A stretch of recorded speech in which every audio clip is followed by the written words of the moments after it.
আসানসোলের দীপনারায়ণ নায়ক এই নামেই পরিচিত সকলের কাছে।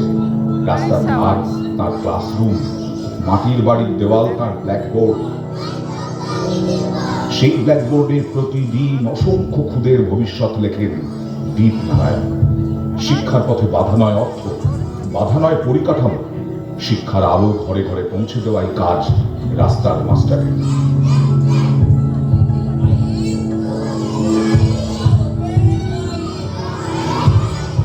2010 থেকে শুরু হয়েছিল পথ চলা, আজও চলছে। তবে সেই পথে এখন সামিল হয়েছেন আরো অনেকে। এখন আর দীপনারায়ণ একা নন। রাস্তার মাস্টারের ক্লাস আজ আর পশ্চিম বর্ধমানে সীমিত নয়। বীরভূম, বাঁকুড়া, পুরুলিয়া, জলপাইগুড়ি, এমনকি সুন্দরবনে গিয়েও পড়ান তিনি। দেশের বাইরে গিয়ে বাংলাদেশের গ্রামেও পড়িয়েছেন দীপনারায়ণ আর তাঁর সহযোগীরা। তাঁর পড়ুয়াদের সংখ্যা এখন প্রায় 18,000। দীপনারায়ণ বুঝেছেন শুধু ছোট ছোট ছেলে মেয়েদের পড়ালেই শিক্ষা সম্পূর্ণ হবে না, কারণ মেয়েরা যে একটু বড় হবে বাড়ি থেকে বিয়ে দিয়ে দেওয়া হবে, আর ছেলেদের পাঠিয়ে দেওয়া হবে কোথাও কাজ করতে।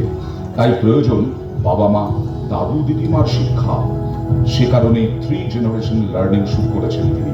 পেয়েছেন আন্তর্জাতিক স্বীকৃতিও। 2023-এ ইউনেস্কোর গ্লোবাল টিচার্স অ্যাওয়ার্ডে প্রথম 10 জনের মধ্যে ছিলেন তিনি। সম্প্রতি ফিনল্যান্ডে ডাক পড়েছিল তাঁর। তবে শুধু পড়ানো নয়, বাচ্চাদের সামাজিক শিক্ষাও দেন তিনি।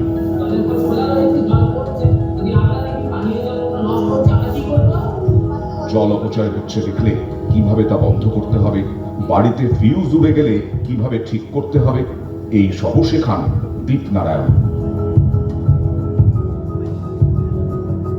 যেসব গ্রামে রাস্তার মাস্টারের ক্লাস চলে, সেখানে গেলে বোঝা যাবে দেওয়াল মানেই শুধু রাজনৈতিক দলের প্রচার নয়। দেওয়াল হতে পারে একটা বিশাল ব্ল্যাকবোর্ড। সেখানে প্রতিদিন লেখা হতে পারে কচি কাঁচাদের স্বপ্নের গল্প। গ্রামের রাস্তায় রাতের অন্ধকারে হ্যারিকেনের আলোতেও চলে তার পড়ানো। শিক্ষা তো এমনই, গভীর অন্ধকারেও যা এনে দিতে পারে আলোর রোশনাই।